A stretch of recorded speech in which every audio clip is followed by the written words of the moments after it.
Kemaritiman dan Investasi Luhut Binsar Panjaitan membeberkan beberapa hal yang dibicarakan oleh Presiden Joko Widodo dan Presiden AS Donald Trump.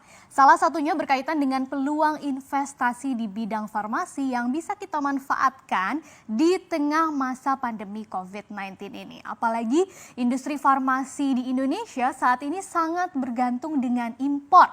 Nah, siapa sangka ternyata setelah ditelusuri pembicaraan antara Jokowi dan Trump ini mengarah kepada salah satu kabupaten di Jawa Tengah, yaitu Brebes. Apakah Anda orang Brebes? Anda harus menyaksikan video ini ya, karena apa sebenarnya kaitannya Brebes, Jokowi, dan Trump? Apa yang akan Jokowi dan Trump lakukan di kota yang terkenal dengan bawang merah dan telur asin ini? Kita akan bahas bersama, ada Brebes di antara Jokowi dan Trump.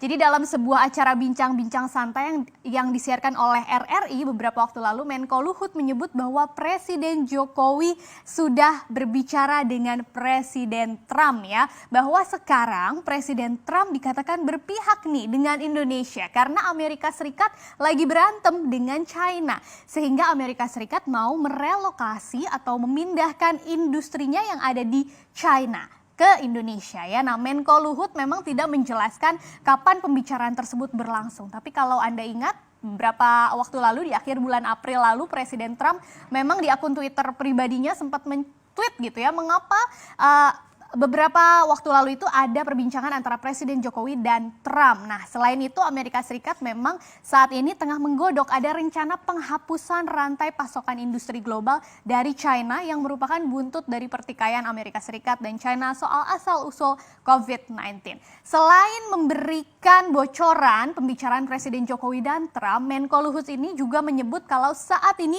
pemerintah tengah menyiapkan lahan sebesar 4.000 hektar ya, ini yang berada di kawasan Jawa Tengah yang secara khusus memang disediakan untuk kawasan ekonomi khusus bagi industri farmasi. Sekarang sudah mulai dikerjakan sambil terus berdiskusi tentu saja dengan Gubernur Jawa Tengah, dan pertanyaannya di manakah kira-kira lokasi tepatnya yang ada di Jawa Tengah ini kan? Baru kemudian tim CNBC Indonesia menelusurinya dan ternyata sepertinya perkataan Menko Luhut soal 4.000 hektar lahan di Jawa Tengah tadi kelihatannya nih ya berkaitan dengan rencana pengembangan kawasan industri di Brebes, karena memang kota Brebes ini salah satu daerah yang akan dibangun kawasan industri dari ada total 27 kawasan industri baru yang akan dibangun pemerintah selama 5 tahun ke depan. Nah, rencananya begitu dibuka bahwa Pemda Brebes memang akan mengembangkan kawasan industri Brebes atau KIB sebesar 3.976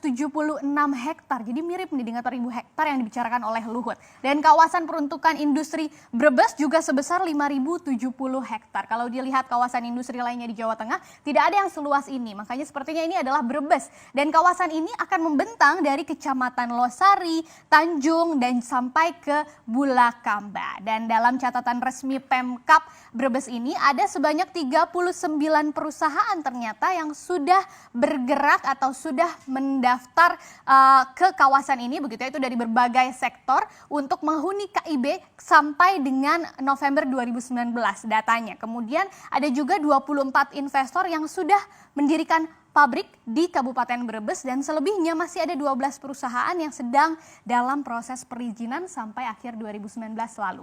Pembangunan KIB ini memang merupakan amanat Presiden Joko Widodo untuk menjadikan Brebes sebagai kawasan industri baru yang akan mendorong tumbuhnya investasi dan pertumbuhan ekonomi masyarakat sekaligus juga upaya mengurangi kemiskinan. Nah, bagaimanakah respon dan kesiapan dari pemerintah kita untuk menampung tadi ya pabrik-pabrik Amerika Serikat yang ada di China ke Brebes?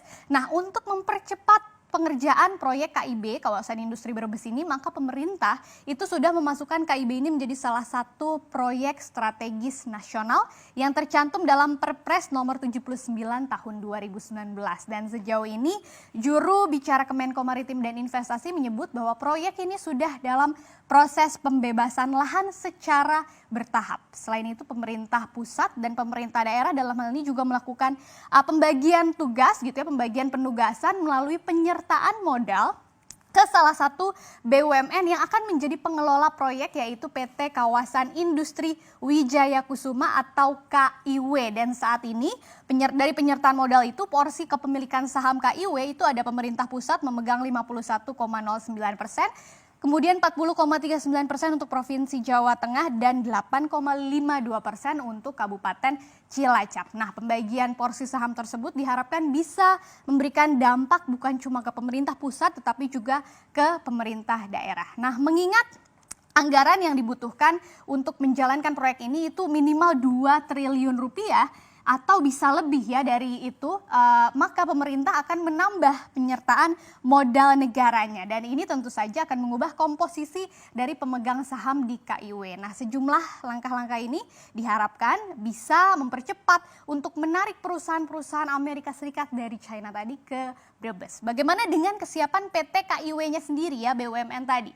Kita lihat bagaimana sebagai pengembang kawasan industri Brebes, KIW ini secara umum sudah menyatakan siap dalam menjambut rencana relokasi pabrik AS dari China. Bahkan di Rut KIW itu mengatakan bahwa saat ini pihaknya sudah mengalokasikan program dan juga anggaran yang lebih besar untuk proyek KIB ini, sedangkan program lainnya ditangguhkan sementara waktu. Selain itu, KIW juga saat ini sedang menyusun master plan-nya nih terkait dengan pengembangan dari KIB ini. Rencananya, masih rencana ya, kawasan industri Brebes itu bukan hanya berisi industri-industri biasa, tapi juga terintegrasi dengan industri komersial lainnya, dan ada beberapa area pendukung lainnya. Jadi bukan cuma isinya pabrik ataupun gudang saja, dan ini juga disusun harus bisa menjawab kebutuhan investor yang memang kebanyakan nanti akan berasal dari China. Nah, sejauh ini KIW juga menyebut ada sejumlah investor yang sudah mulai tertarik untuk bergabung, dan ada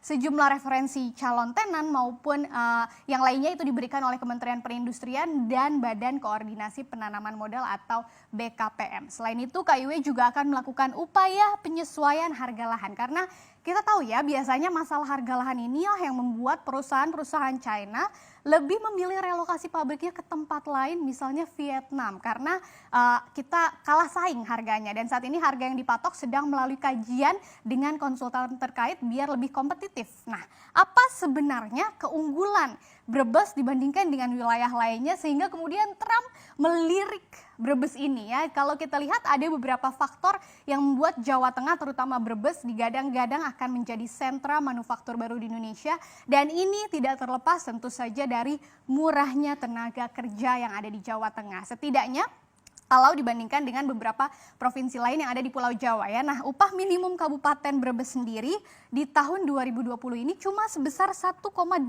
juta rupiah per bulan. Selain itu, Brebes juga salah satu kabupaten terluas di Jawa Tengah dengan luas mencapai 1.900 km persegi, dan tentu saja ini yang paling unggul juga memiliki lokasi yang strategis ya, karena dilalui oleh jalan tol Trans Jawa, kemudian berdekatan juga nanti ke depannya akan semakin dekat dengan pusat logistik Belikat atau PLB Cirebon. Ini yang rencananya akan dibangun beberapa waktu ke depan ya. Dan lokasi strategis ini tentu saja akan membuat ongkos distribusi berpotensi menjadi lebih murah. Ini pasti akan menjadi keunggulan tersendiri, dan ini menjadi potensi besar yang bisa dimanfaatkan oleh pemerintah dalam mengembangkan Brebes menjadi kawasan industri yang besar. Tapi tetap diingat bahwa ada faktor yang perlu kita perhatikan, misalnya lahan pertanian yang ada di Brebes ya. Sebaiknya memang pembangunan kawasan industri Brebes ini tidak berada di atas lahan yang produktif. Jangan sampai keputusan untuk menyulap Brebes untuk menjadi sentra manufaktur menjadi bumerang bagi sektor penting lainnya seperti pertanian.